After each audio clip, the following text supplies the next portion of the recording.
Oy, so welcome diri sa Al Ain Zoo. So na-board man mi dito sa hotel. So diri na punta sa Al Ain Zoo magsuroy-suroy. Kauban ako akong igagaw, mao na akong igagaw.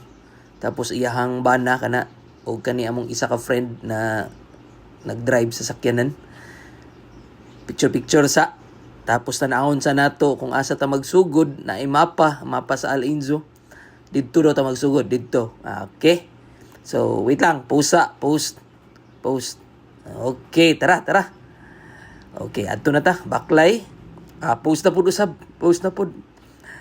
Okay, post pa. Isa pa. Okay. Sige na. Tara.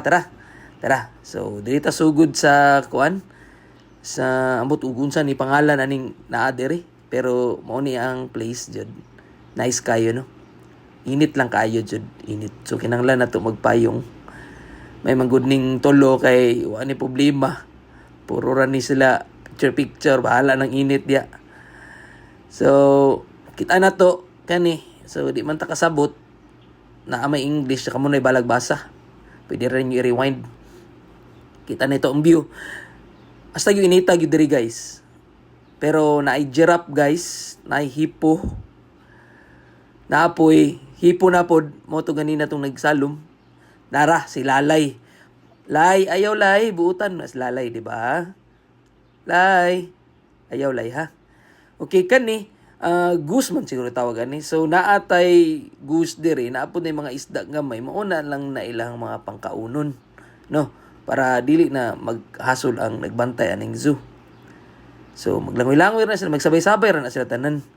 So, mao day ni ang picture sa ato ang goose pero di man masabtan, so kamo na lang puy sabot. So naata diri sa ato ang silingan. Okay ra? Okay. So, naapod ni leopard siguro ni. Naapod ni unggoy ni siya nga gamay. Ambot naamon ni sila klase-klase pangalan. Kani crane daw ni siya. Crane.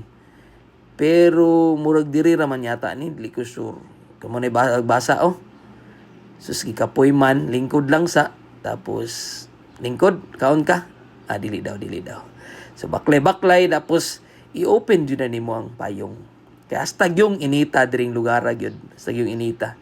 So, kani siya, morning, nagapabugnaw sa ako ang kalibutan. Ay! So, maura to guys. So, daghang salamat sa pagtanaw. Adios. Oy.